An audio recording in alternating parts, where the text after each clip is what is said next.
Bonjour et bienvenue sur la chaîne Bac pour tous avec votre prof de physique. Voilà. Aujourd'hui, on passe à la deuxième partie du cours, le champ électrostatique. Donc, tout d'abord, on commence par le champ électrique créé par une charge ponctuelle. Après, on passe, c'est quoi un champ centrifuge, c'est quoi un champ centripète. Et on va essayer de terminer par le champ créé par deux charges et le champ uniforme. Donc, on commence par une petite activité. Nous avons un morceau de tissu, un bâton d'ébonite, bâton,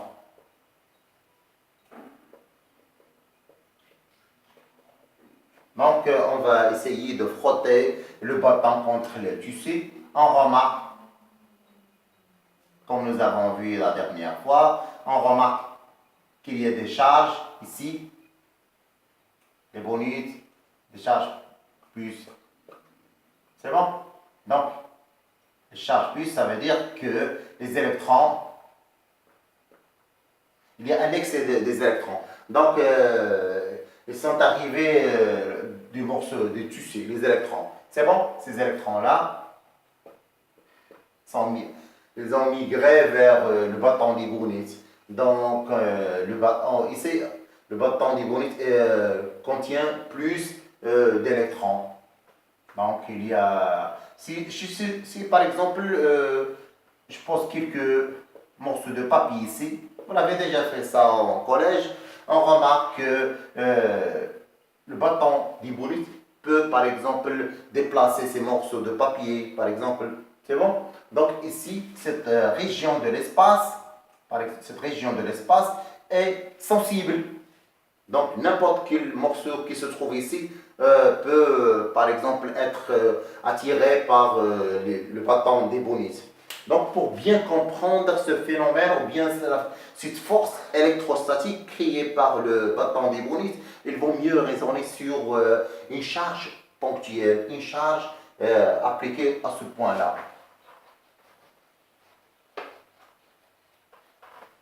Donc, une charge Q, par exemple, je prends le cas d'une charge, par exemple, qui est négative ou positive, ça ne pose pas de problème. Donc, une charge va créer sur cette région-là une force. C'est normal? Nous avons vu ça la dernière fois. Il s'agit d'une sphère de rayon R. Donc, plus on s'éloigne, donc plus on n'aura pas d'influence sur les autres objets qui se trouvent très loin de la source Q. Par exemple, c'est bon? Donc, on remarque, il s'agit d'une sphère de rayon R. Donc, cette région de l'espace règne un champ électrostatique. Donc, cette région de l'espace possède des propriétés électriques. C'est bon? Donc, le champ électrique créé par une charge. Maintenant, la question que je vous pose, c'est quoi l'intensité de ce champ?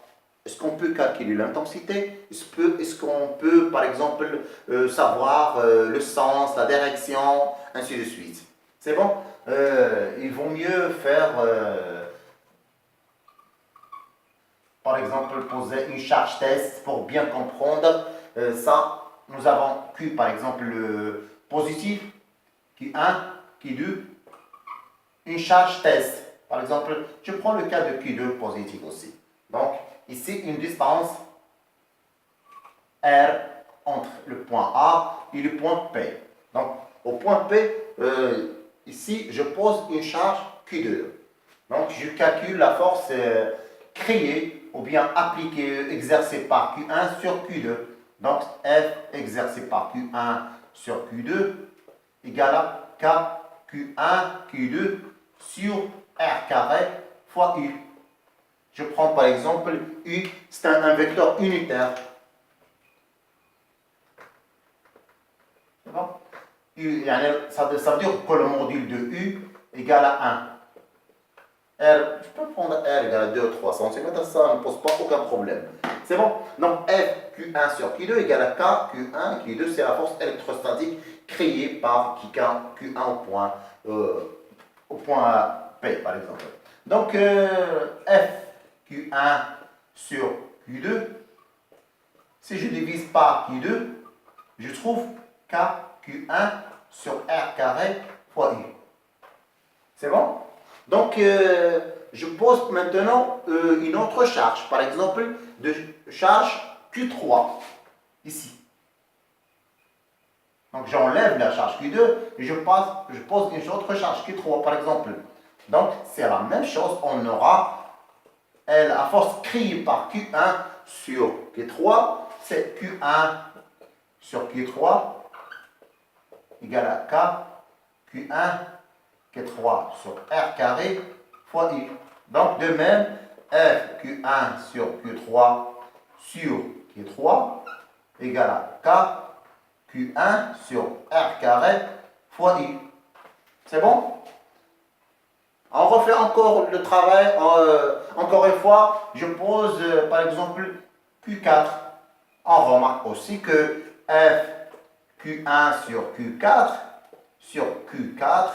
égale à K Q1 sur R carré fois U. Donc on remarque toujours qu'on a le même vecteur. K fois Q1 sur R carré. K fois Q1 sur Q4. Ainsi de suite.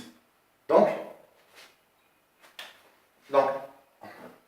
on conclut que F Q1 sur QI sur QU égale à K fois Q1 sur R carré fois U.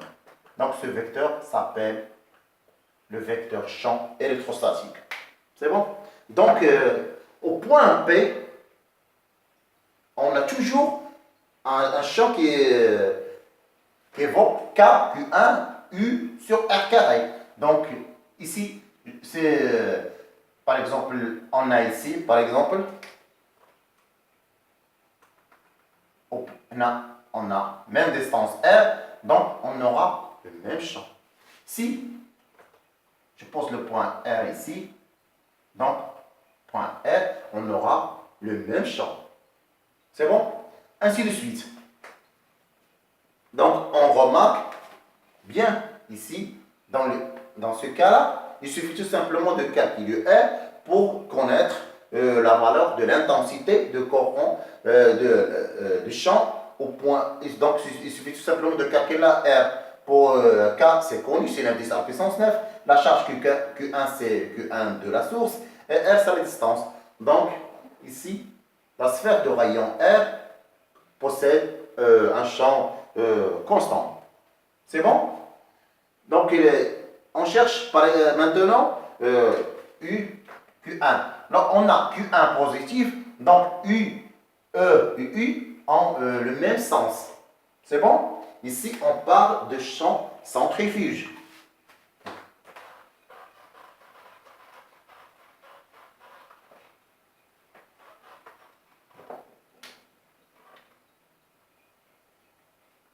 Q positif.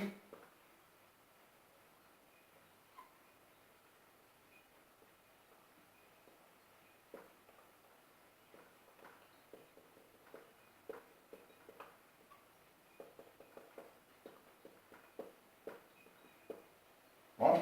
Ici, je prends R est constant. Je m'excuse, il s'agit d'une sphère de rayon R égale à constance, par exemple, de 4 cm. C'est bon? Ici, on a un champ centrifuge.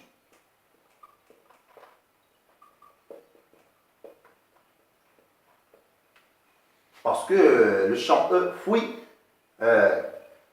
Q. C'est bon? Le même travail, on peut reprendre le même travail, le cas de si Q est négatif. Le même travail, on ne va rien changer. Q est négatif.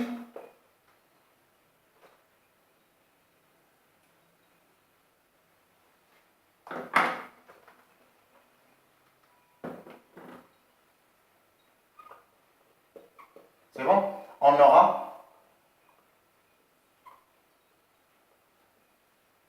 champ est dirigé vers, pardon, le champ est dirigé vers la source.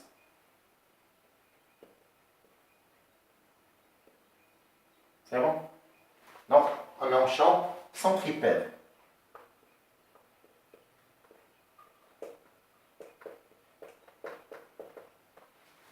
C'est bon? Donc, formule toujours CF égale à Q fois E.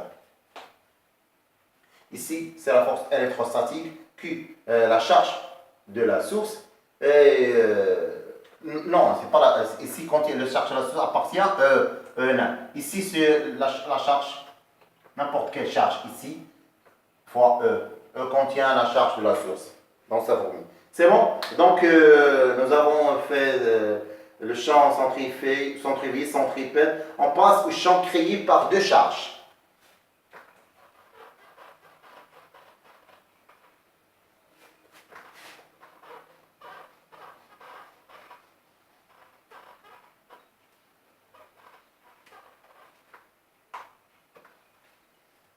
Champ créé par deux charges.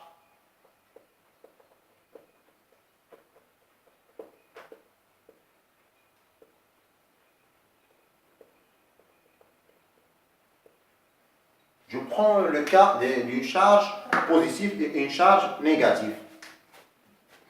On a Q1 positif, Q2 négatif. Donc, le point M est ici.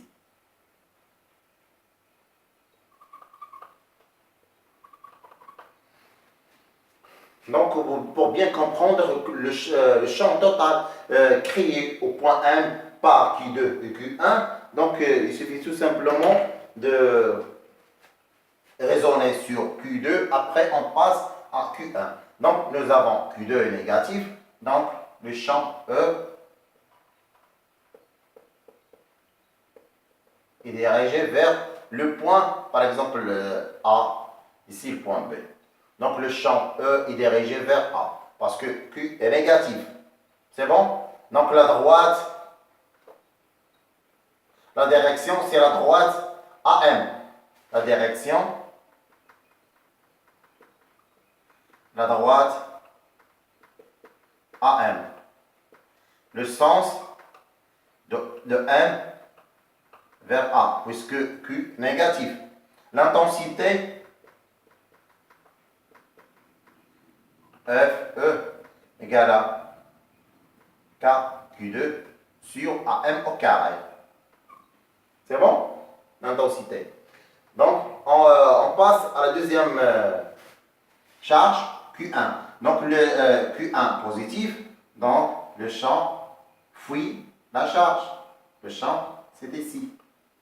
E2, EB, EA, EB.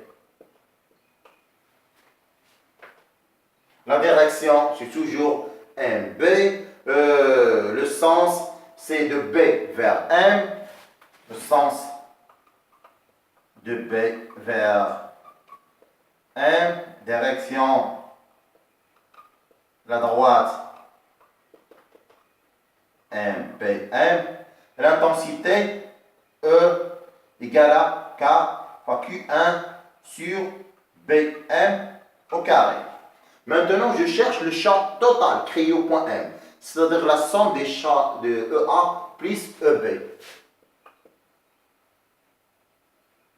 Donc, il suffit tout simplement de chercher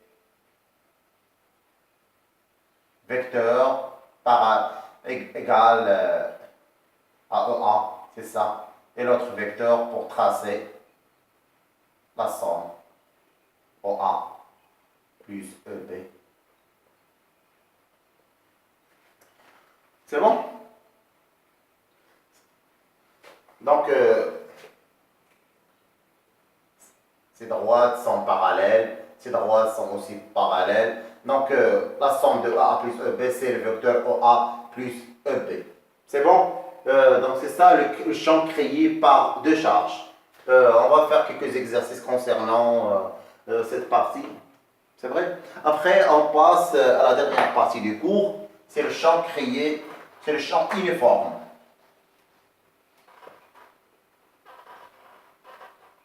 c'est quoi un champ uniforme? Donc, champ uniforme, c'est quoi?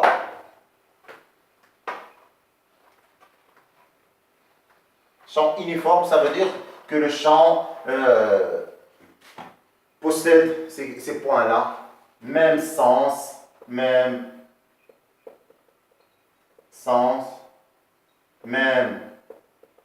direction, même intensité. C'est ça le champ uniforme. Ça vient de mot uniforme. Champ uniforme. Quand est-ce qu'on aura un champ uniforme? Quand est-ce qu'on aura le même sens, même direction, même intensité?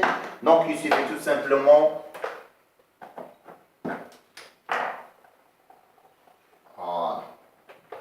d'avoir deux plaques parallèles, par exemple, ici, le cas d'un condensateur, si on a les charges moins, charge plus,